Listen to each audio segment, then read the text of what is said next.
A single text message can change everything.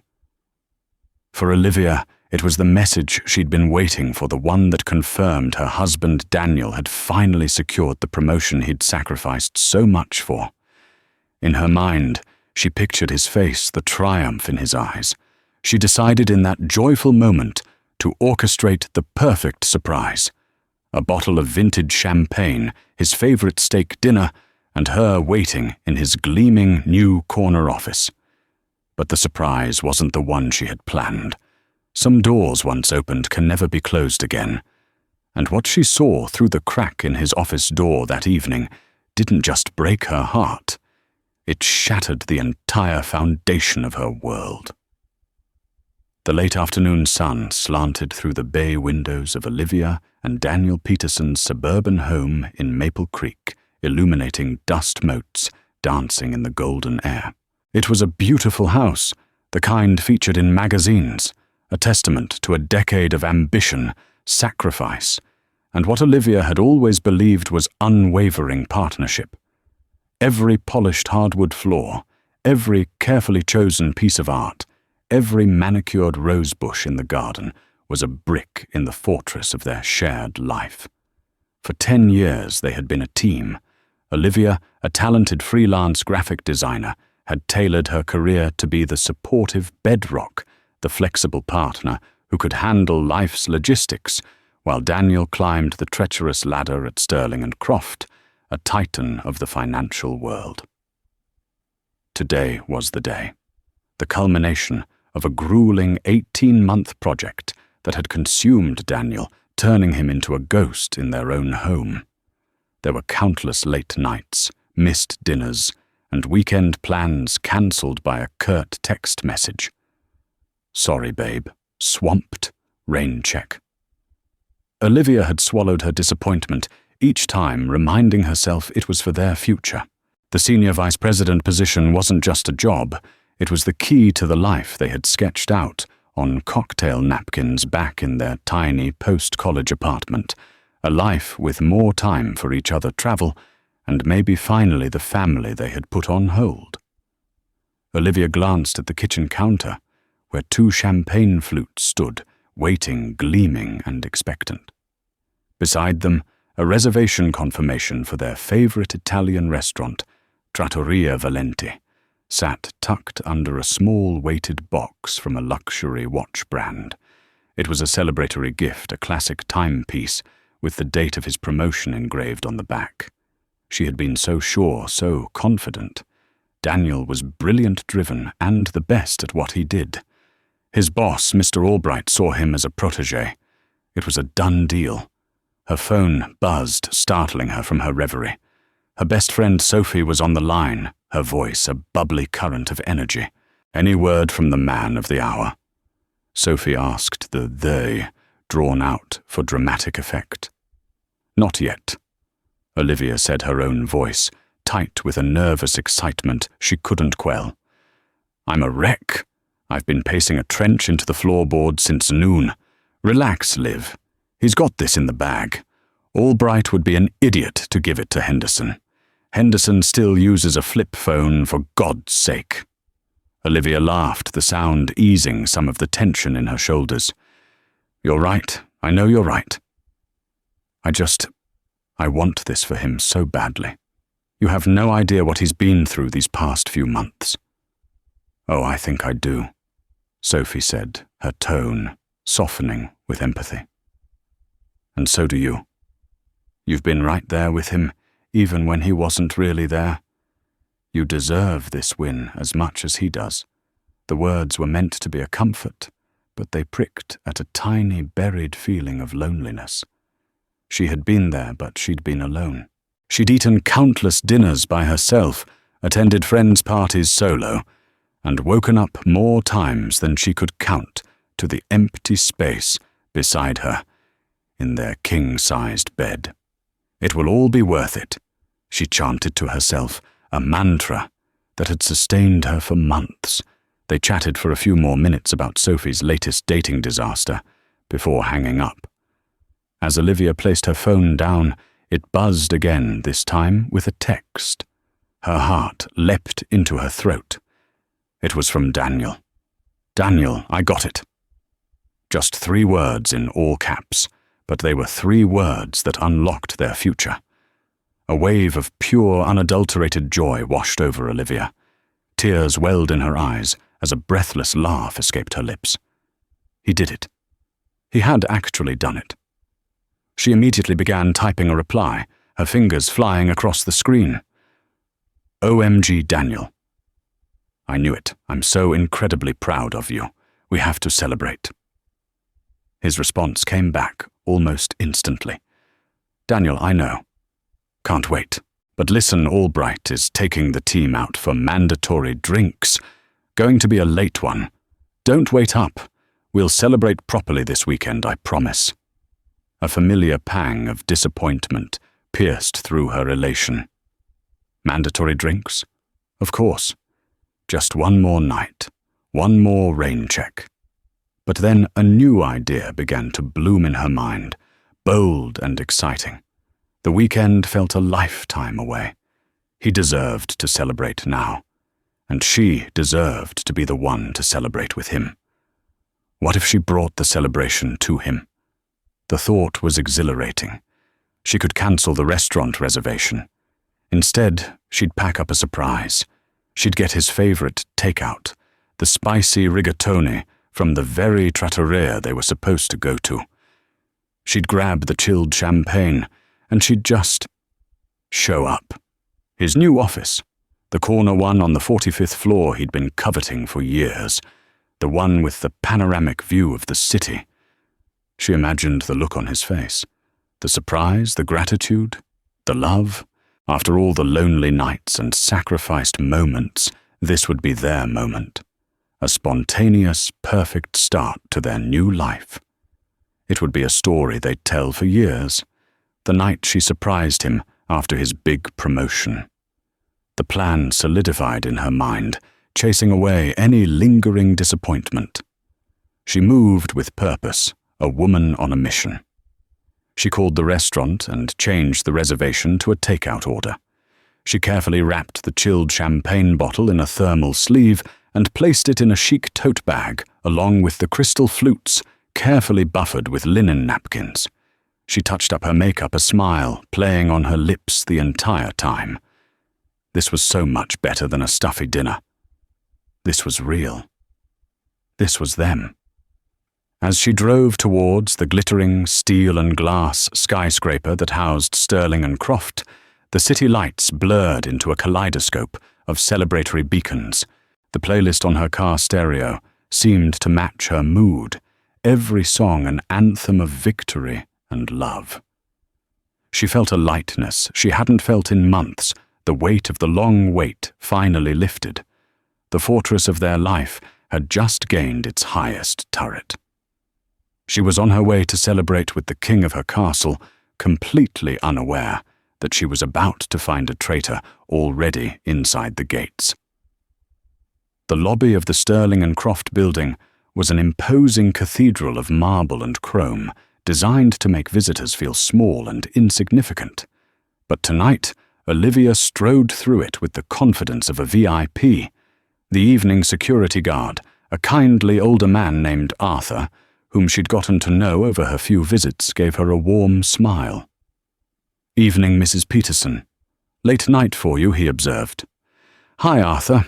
I'm here to surprise my husband. He just got a big promotion today," she said, her voice bubbling with excitement. "Ah, Mr. Peterson. I heard the whispers. Senior VP. That's fantastic news. He's a good man. Works harder than anyone I see in this place." Arthur's words were another log on the fire of her pride. They're mostly all cleared out for the night, but he's still up there. Go on up. He's earned a good surprise. The elevator ride to the 45th floor was a silent, swift ascent. Olivia's reflection in the mirrored walls showed a woman glowing with happiness. She smoothed her dress and checked her hair, her heart thrumming a giddy rhythm against her ribs. When the doors opened, the floor was hushed and dimly lit. The bustling daytime energy had been replaced by a deep, reverent silence, broken only by the low hum of electronics.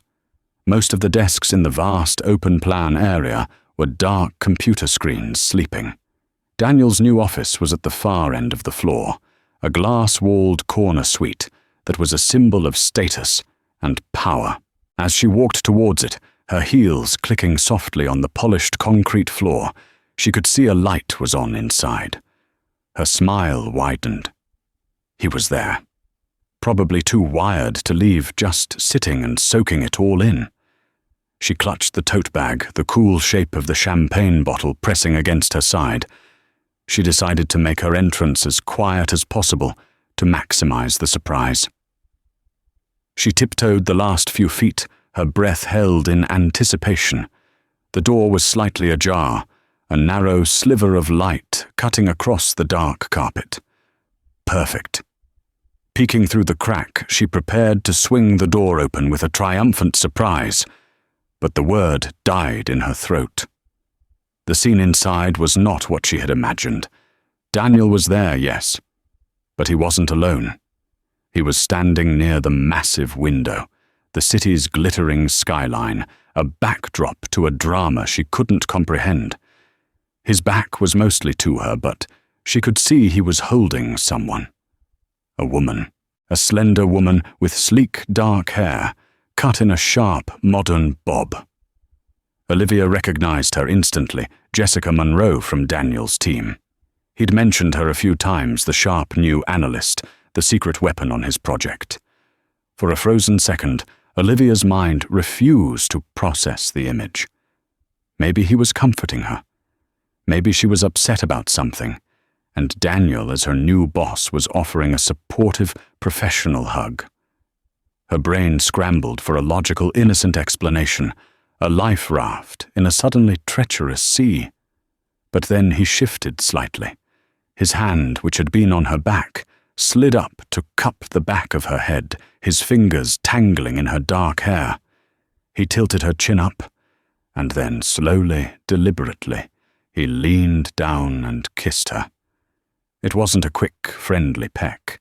It was a long, deep and lingering kiss filled with a shocking intimacy. It was the kind of kiss they hadn't shared in months. Olivia watched paralyzed as Jessica's arms snaked around his neck, pulling him closer. The tote bag in Olivia's hand suddenly felt impossibly heavy, as if it were filled with stones instead of a celebration. The champagne bottle, once a symbol of their triumph, now felt like a weapon.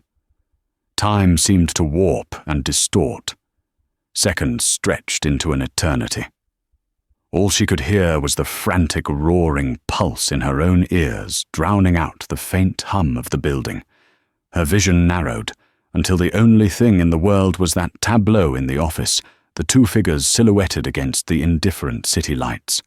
The man she had loved since she was 20 years old, the man for whom she had built her entire world, was kissing another woman in his new office on the very night that was supposed to be the culmination of their shared dreams.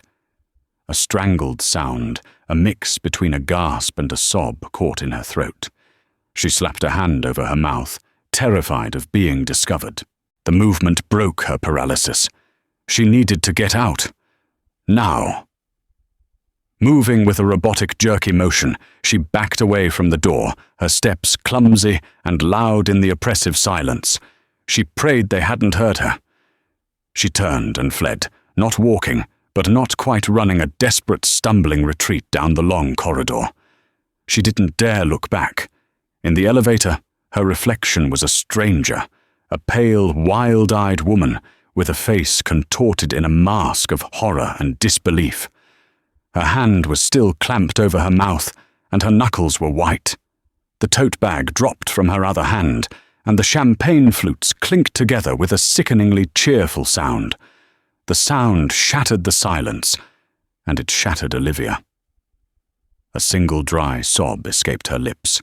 The doors opened to the lobby, and she walked past Arthur's desk without seeing him, her eyes fixed on some distant point of agony. "Everything all right, Mrs. Peterson?" he called out, his voice laced with concern. She couldn't answer. She couldn't form words. She just pushed through the heavy glass doors and out into the cool night air which felt suffocating. She stumbled towards her car, fumbling for her keys. The city lights that had looked so celebratory on her way here now seemed to mock her. Each twinkling light, a tiny sharp piece of glass aimed directly at her heart. She had gone to his office to surprise him with a celebration of their new beginning, but the only surprise she found was the brutal, undeniable end of everything she had ever known. The drive home was a blur. Olivia operated on pure primal instinct, her hands gripping the steering wheel so tightly her fingers ached, her eyes staring unseeingly at the road ahead. The familiar route felt alien, as if she were a tourist in her own life. Stoplights changed, cars honked. The city moved around her, but she was trapped in the frozen moment of that kiss, replaying it on a torturous loop in her mind, the way his hand tangled in Jessica's hair, the possessive tilt of his head, the utter betrayal etched in that silhouette. When she finally pulled into their driveway, she cut the engine and sat in the suffocating silence of the car. She looked at their beautiful house, the warm lights glowing in the windows, a picture of domestic bliss. It was a lie. The whole thing was a lie. The house wasn't a fortress. It was a stage, a carefully constructed set for a play in which she was the unwitting fool. Leaving the tote bag of shattered dreams on the passenger seat, she stumbled into the house. The scent of lemon polish and fresh flowers, usually a comfort, now smelled cloying and fake. She walked through the rooms, her hand trailing along the walls, touching the framed photos on the mantelpiece. There they were smiling on their wedding day. There they were laughing on a beach in Greece. There they were a year ago, at a Christmas party, his arm wrapped securely around her. Each photograph was a fresh stab of pain, a testament to a history she no longer knew how to read. Was it all a performance? Had he been lying to her then, too? Her legs gave out, and she sank onto the plush living room rug, the one they had spent an entire weekend picking out. The carefully contained shock from the drive home finally broke, and a tidal wave of emotion crashed over her. It wasn't just sadness, it was a raw, visceral agony that seemed to tear her apart from the inside. A guttural scream of pain ripped from her throat, a sound she didn't recognize as her own.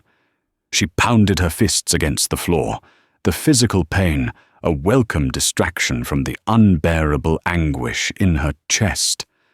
How could he do this to them? To her? On this day of all days. The sheer cruelty of it was breathtaking. He wasn't just cheating, he was desecrating their victory, tarnishing the one thing that had kept her going through all the lonely nights. After the rage subsided, a chilling numbness began to seep in. She felt hollowed out, a fragile shell. Her mind, in a desperate act of self-preservation, began to grasp for details, for clues she must have missed. The late nights weren't just about work. The business dinners weren't just with clients. The newfound distance she had attributed to stress and ambition was something far more sinister. She was a fool, a trusting, supportive, loving fool. Her phone lying on the coffee table buzzed. It was a text from Daniel. Daniel heading home soon. Drinks were a drag. Can't wait to see my beautiful wife. Love you. The casual, familiar words were like poison. Love you. The hypocrisy was so profound, it made her physically sick. She lurched to her feet and ran to the bathroom, retching violently into the toilet. There was nothing in her stomach to come up, just dry, heaving sobs that tore at her throat. When the spasms subsided, she splashed cold water on her face and stared at her reflection in the mirror. The woman looking back was a ghost. Her eyes were red-rimmed and hollow, her face pale and streaked with tears. Who was this person? What was she supposed to do now? She needed Sophie. With trembling fingers, She dialed her best friend's number. Sophie picked up on the second ring. "Hey, did he love the watch? Is he home yet? Tell me everything." Sophie's cheerful voice was a stark contrast to the wreckage of Olivia's world. Olivia tried to speak, but only a choked sob came out. "Liv, what's wrong? Are you crying? What happened?" Sophie's tone shifted instantly from cheerful to alarmed. "Did he not get it? Tell me what happened." "He got it," Olivia whispered, her voice hoarse and broken. "He got the promotion." "Okay."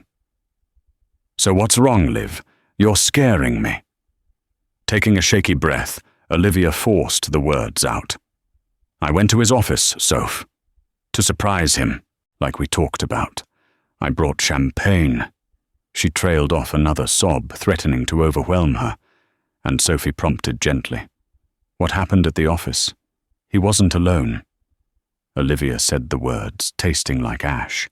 He was with someone, Jessica Monroe, from his team. There was a moment of silence on the other end of the line as Sophie processed this.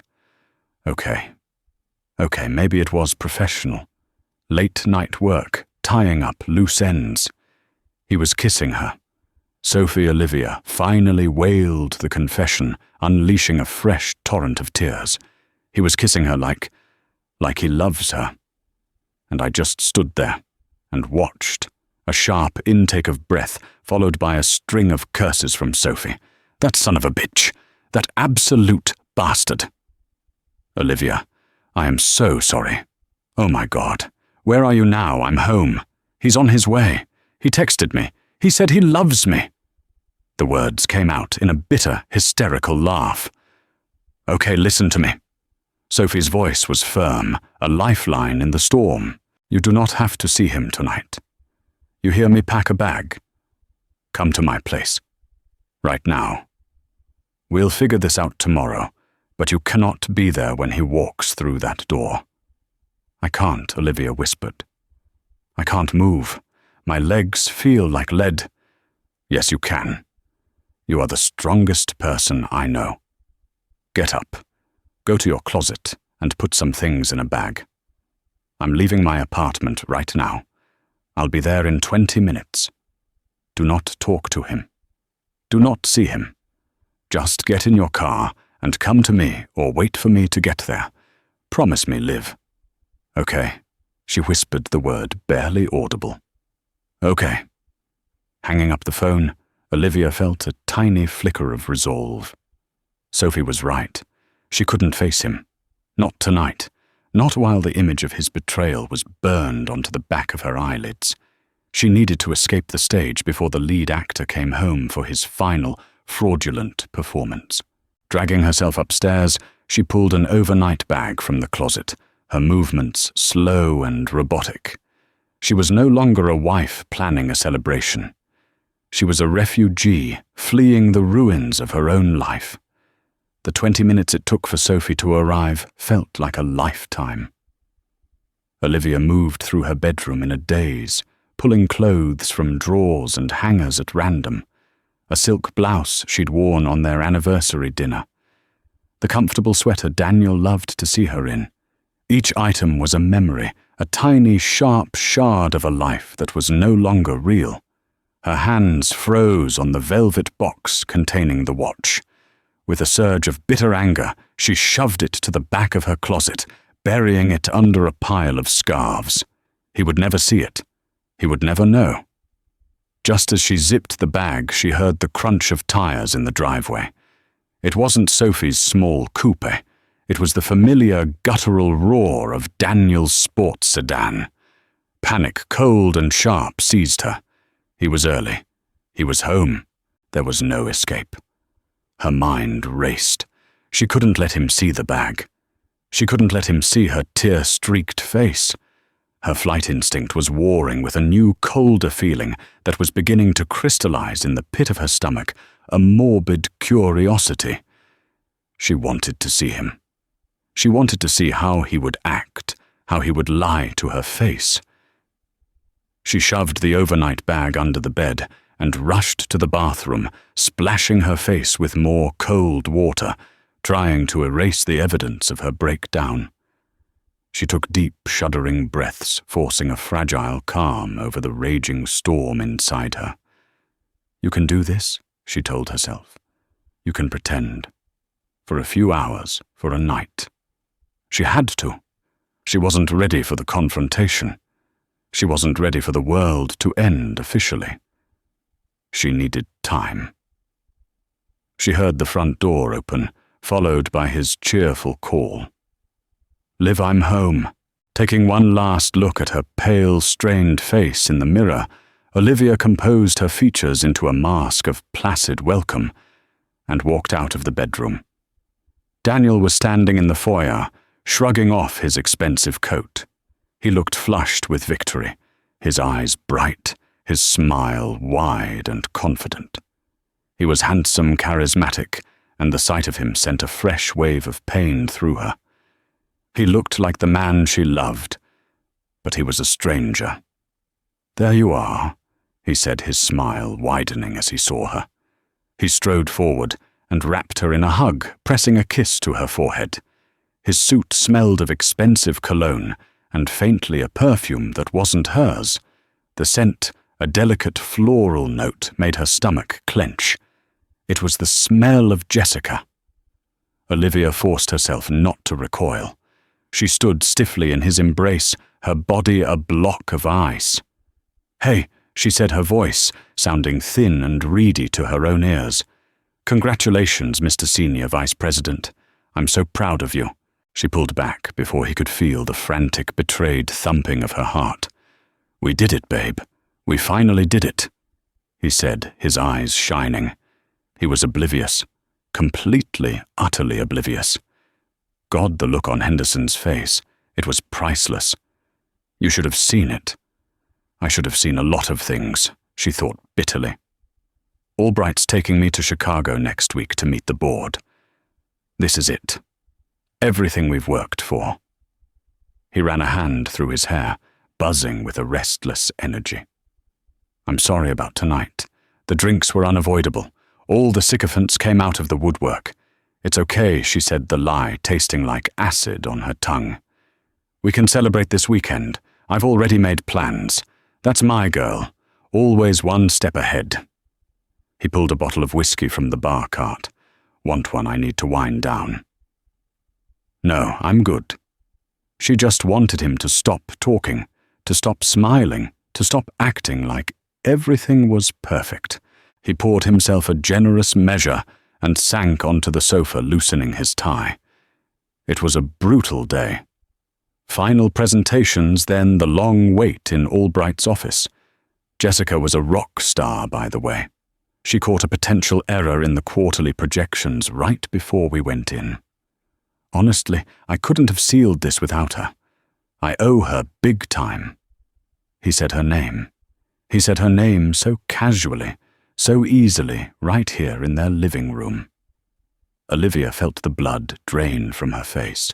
She gripped the back of a nearby armchair, her knuckles turning white, convinced she was going to faint. He was praising the woman he had been kissing not 2 hours ago. The audacity, the sheer, unmitigated gall of it was staggering. "That's great," she managed to choke out. Her phone buzzed on the coffee table. It was a series of frantic texts from Sophie. "Sophie, Liv, where are you, Sophie? His car is there. Did you leave? Are you okay? Sophie, answer me." Daniel glanced at the phone. "Who's that?" "Just Sophie," Olivia said, quickly snatching the phone before he could see the screen. "She's asking about my new project." She typed a hasty reply. "At home. He's here. Can't talk. I'm okay. We'll explain later." She sent the message and put the phone on silent, her heart pounding. It was a close call. A glimpse of Sophie's frantic messages, and her carefully constructed facade would have crumbled. Daniel didn't seem to notice her distress. He was too wrapped up in his own triumph. He continued to recount the day's events in excruciating detail, oblivious to her monosyllabic responses and the deadness in her eyes. It was a masterful performance, of a loving husband returning home to his supportive wife. And Olivia found herself playing her part, the supportive wife, with a chilling proficiency she never knew she possessed. She nodded. She smiled faintly. She said, "Wow, and that's amazing at all the right moments." Inside, she was cataloguing everything. The new, expensive-looking tie clip she didn't recognize, the faint lipstick smudge on his collar that was only visible when he turned his head, just so, a pale pink, not her shade of red. The way he kept his own phone, face down on the table beside him, something he never used to do. Each detail was a nail in the coffin of their marriage. He wasn't just a cheater. He was a careless one. He was so confident in her trust, so secure in her naivety, that he didn't even bother to cover his tracks properly. The thought didn't make her feel better. It made her feel more foolish, more profoundly humiliated. Later, as they got ready for bed, the pretense became almost unbearable. He hummed a cheerful tune while brushing his teeth. He slid into bed and reached for her, his arm draping casually over her waist. "Long day," he murmured into her hair. But a good one.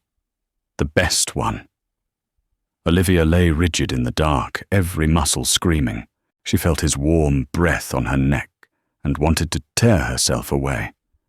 How many times had he come home to her from a tryst with Jessica? How many times had he laid beside her like this, his mind filled with another woman? The intimacy of their bedroom, their bed felt violated, tainted. She feigned sleep, regulating her breathing into a slow, even rhythm until she heard his own breathing deepen into a genuine slumber.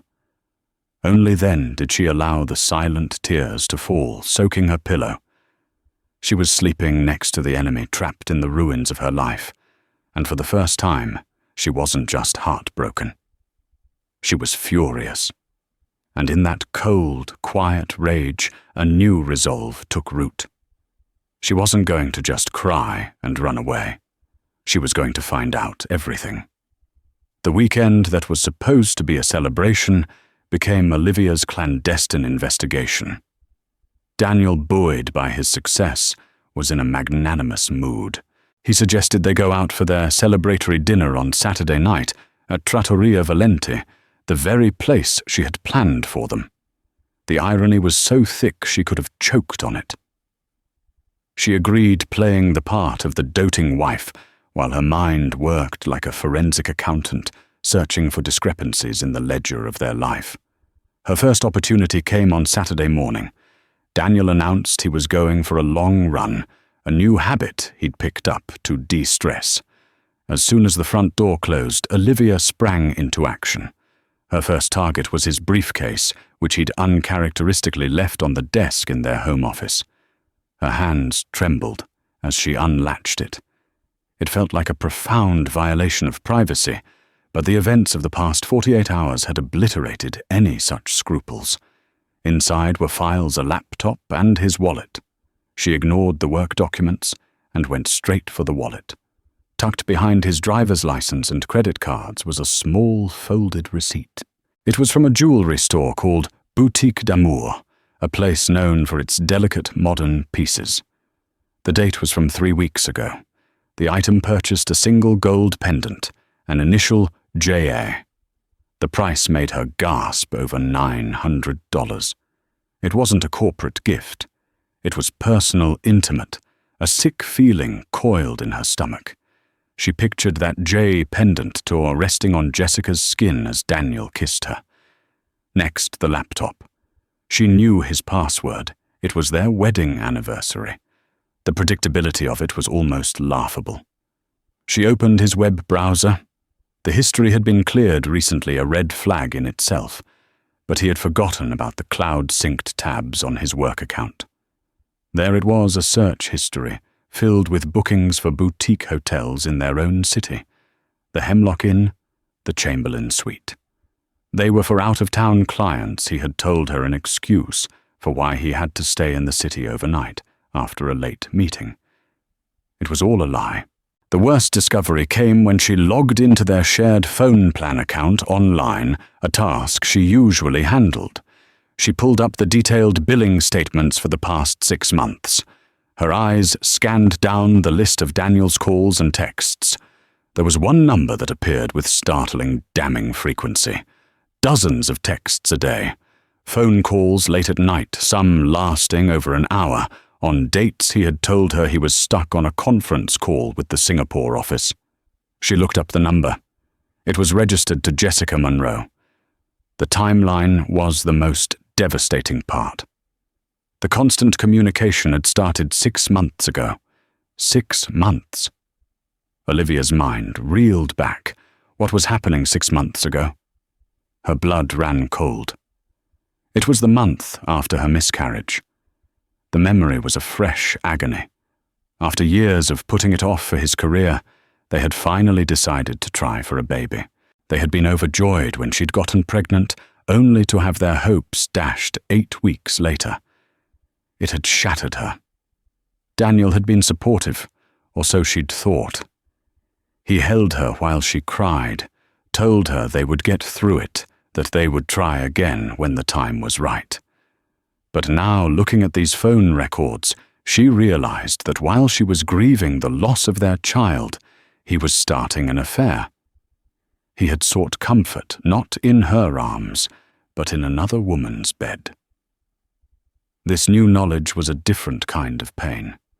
It was deeper, more corrosive than the shock of seeing the kiss. The kiss was a betrayal of their present. This was a betrayal of their deepest, most vulnerable past. He hadn't just cheated on his wife. He had abandoned his partner in her darkest hour. The grief she felt for their lost baby was now tangled up with a profound, soul-crushing sense of deception. She kept digging a woman possessed. She found the credit card statements. The jewelry store charge was there, along with dozens of others she couldn't explain. Charges for flowers delivered to a downtown address. Extravagant dinners for 2 at restaurants he'd claimed he visited with clients. Lingerie from a high-end store she had never shopped at. He had been funding a whole separate life, a secret relationship with their joint money. The final piece of the puzzle clicked into place when she accessed his cloud photo storage, a place he probably thought was secure. Tucked away in a folder, mislabeled Q4 projections, she found them. Photos. Dozens of them. Selfies of Daniel and Jessica, smiling in a hotel room, Jessica wearing the J pendant. A photo of them clinking wine glasses on a sun-drenched terrace that he had claimed was from a solo work retreat. A picture of her sleeping in a bed, her dark hair fanned out on a pillow that wasn't from their home. He looked happy in the photos. Genuinely, uncomplicatedly happy. It was a look she hadn't seen on his face in years. He wasn't the stressed, burdened man he was at home. He was carefree, infatuated. He wasn't just having a sordid affair. He was in love with her. Olivia stared at the screen, her heart a block of ice in her chest. The woman in the pictures wasn't just a colleague. She was his partner in every sense of the word except legally. Olivia was the one with the ring and the mortgage, but Jessica was the one who had his heart. When Daniel returned from his run, sweaty and invigorated, Olivia was sitting on the sofa, her face a calm, placid mask. She had closed all the tabs, put the receipt back in his wallet, and hidden the storm of evidence behind a firewall in her mind. "Hey," he said, kissing the top of her head. "Ready for a great day?" "Absolutely," she replied, her voice smooth as glass. "I can't wait for tonight." He saw a wife ready to celebrate. He had no idea he was looking at a judge who had already seen all the evidence and was merely waiting for the right moment to deliver the sentence. The performance was no longer about self-preservation. It was now about strategy. She would let him have his celebration. She would sit through the dinner, listen to his lies and smile. She would let him believe he had gotten away with everything. The confrontation would not be a tearful, hysterical scene. It would be a cold, calculated demolition, and she would be the one holding the detonator. Saturday night arrived heavy with unspoken truths. Olivia wore a stunning black dress, one Daniel had always loved. She applied her makeup with a surgeon's precision, creating an illusion of elegance and calm that was a world away from the turmoil raging within her. As she looked at her reflection, she saw a stranger looking back, a woman with eyes that held a new, hard glitter. The soft, trusting wife was gone, replaced by someone she didn't yet know. Daniel was effusive, preening in his success. He complimented her dress, her hair, the way she looked at him. "Tonight is for us. Live," he said, taking her hand as they walked into Trattoria Valente. A toast to the future. The dinner was a surreal piece of theatre.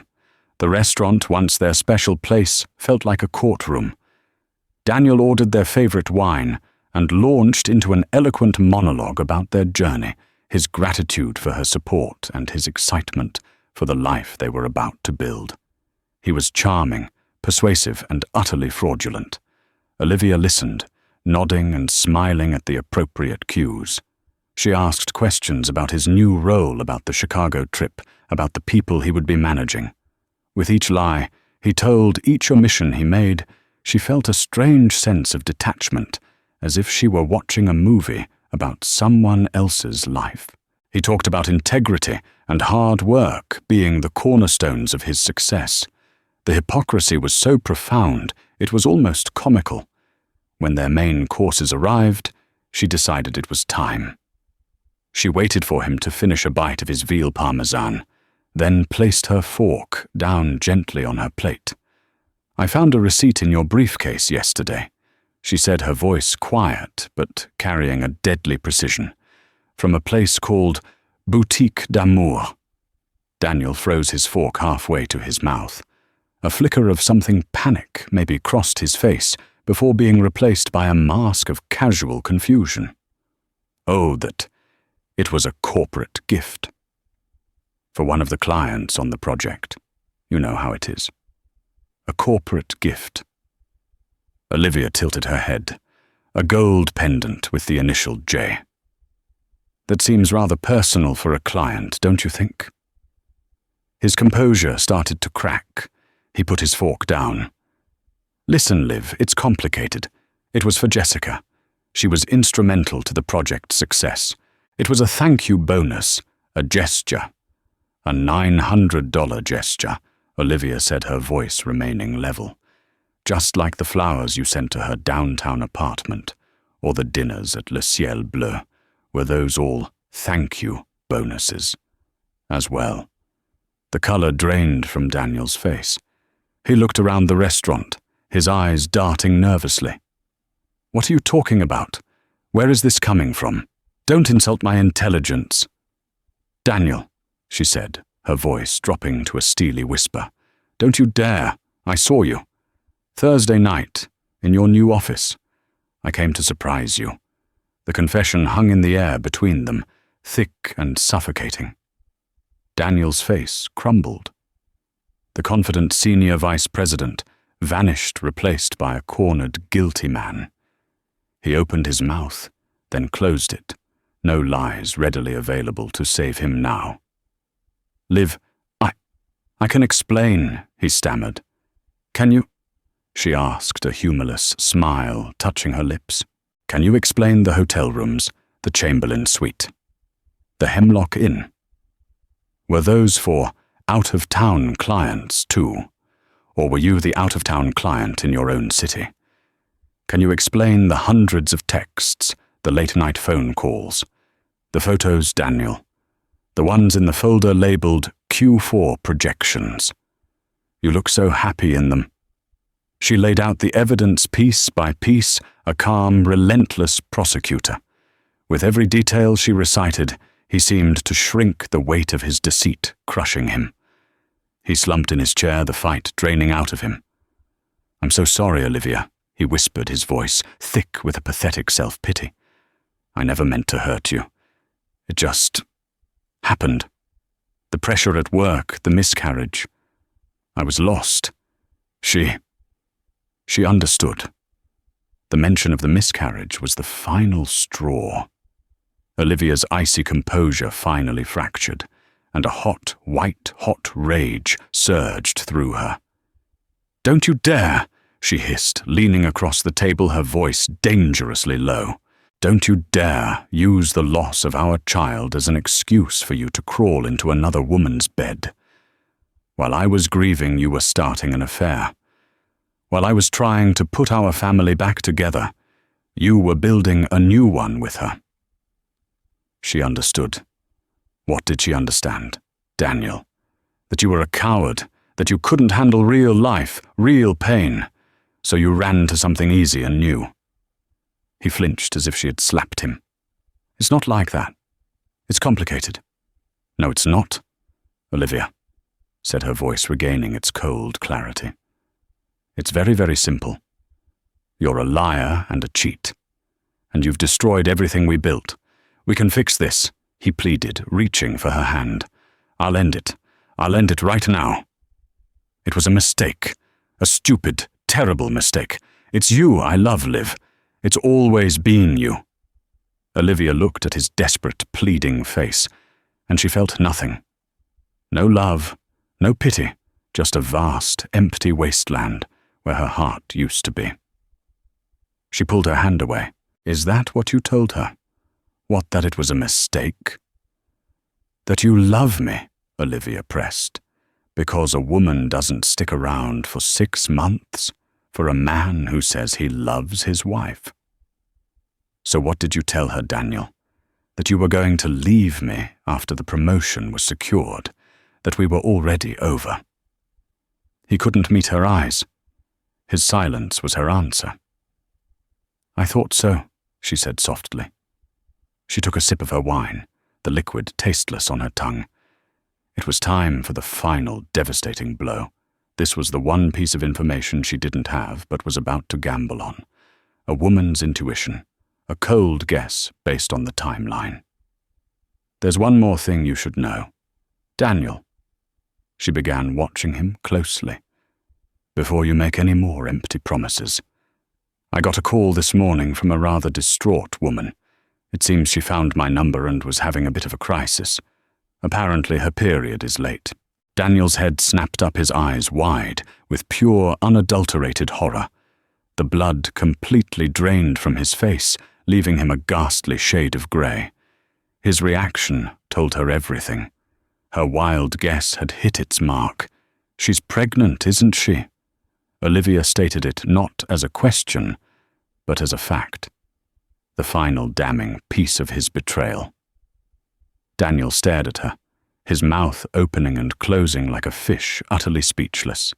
He had not only given another woman his heart, he had given her the child they had lost. Olivia slowly placed her napkin on the table. She stood up, her movements graceful and deliberate. The entire restaurant seemed to fade away, the other patrons and waiters nothing more than blurred background figures. It was just the two of them at the scene of the crime. "Congratulations on all your success, Daniel," she said, her voice devoid of all emotion. "It seems you have a new future to build after all." And with that, she turned and walked away, leaving him sitting alone amidst the ruins of their 10-year marriage, with a bill to pay for a celebration that had become a funeral. Olivia did not go back to the house in Maple Creek. She drove straight to Sophie's apartment, a small, cozy space that felt more like a sanctuary than her own sprawling, empty house ever had. When Sophie opened the door, she took one look at Olivia's face, a mask of grim victory and profound exhaustion, and pulled her into a fierce hug. Olivia didn't cry. She was beyond tears. She simply leaned into her friend's embrace, letting her strength hold her up. She spent the next few days in a state of suspended animation, moving through the motions of life on autopilot. She called her parents and told them a sanitized version of the truth. "We're separating.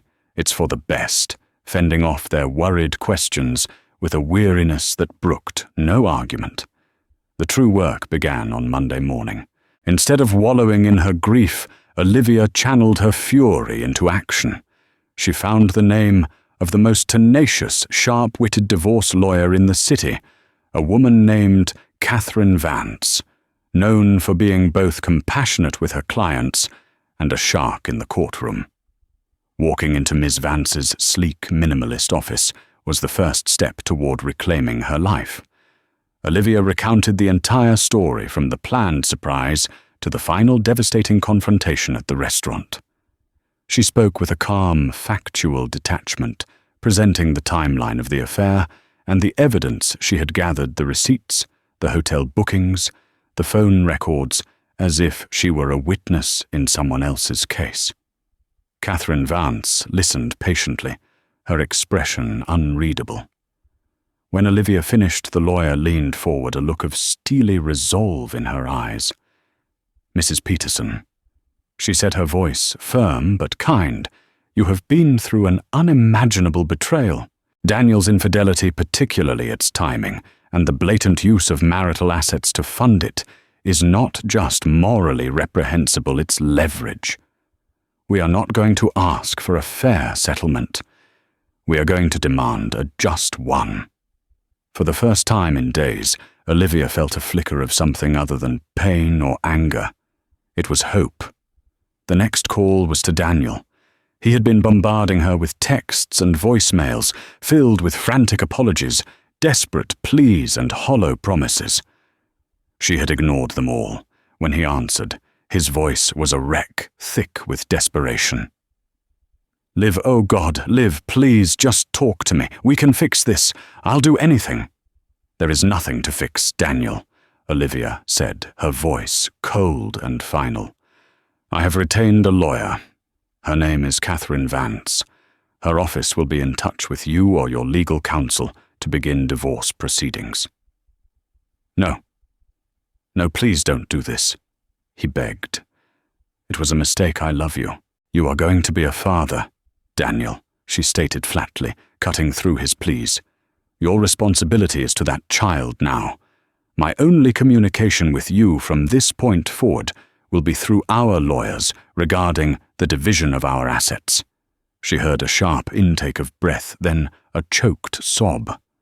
For a moment, she felt a pang of something, the ghost of the love she once had for him. But it was fleeting. The man she had loved wouldn't have been capable of such profound deceit. That man was gone if he had ever truly existed at all.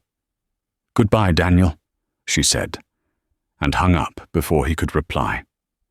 With that single action, a decade of her life came to a definitive end. In the weeks that followed, Olivia dismantled her old life with the same meticulous care with which she had once built it. Guided by her lawyer, she began the arduous process of untangling their finances. She packed up her personal belongings from the house in Maple Creek, moving with a small team of movers during a time she knew Daniel would be at work. Walking through the rooms for the last time, she felt a strange sense of peace. It was no longer her home. It was a museum of a life that was over, and she was ready to leave. She found a new apartment in the city, a bright, airy space with a small balcony overlooking a park. It was smaller than her old house, but it was hers. She filled it not with memories of the past, but with promises for the future, new furniture, vibrant art, and shelves of books she had always meant to read. She poured her energy into her work, taking on new, challenging clients and rediscovering the passion for design that had been overshadowed by her role as a supportive wife. She learned through the legal proceedings that Jessica had indeed been pregnant, and that she and Daniel were trying to build a life together. The news, which once would have shattered her, now barely registered. They were characters in a story that no longer involved her. Their future was their own tangled web to navigate. One crisp autumn morning, months later, Olivia stood on her new balcony, a cup of coffee warming her hands. The sun was rising, painting the sky in shades of orange and pink. It was a new day. She was not the same woman who had planned a surprise party full of hope and love. She was stronger, wiser, and more resilient. The betrayal had left scars deep and permanent, but they were no longer open wounds. They were reminders of what she had survived. She had walked through the fire of the worst kind of heartbreak, and had emerged from the ashes, not unscathed, but whole. Her future was a blank canvas, and for the first time in a very long time, she was the only artist with the brush. Thank you for joining us on this emotional journey. Olivia's story is a powerful reminder that sometimes the life we plan is not the life we are meant to live, and that the deepest betrayals can sometimes lead to our greatest rebirths. It shows us that strength isn't about never falling. It's about how we rise after we've been pushed to the ground. If you were moved by Olivia's resilience and her fight for a new beginning, please show your support.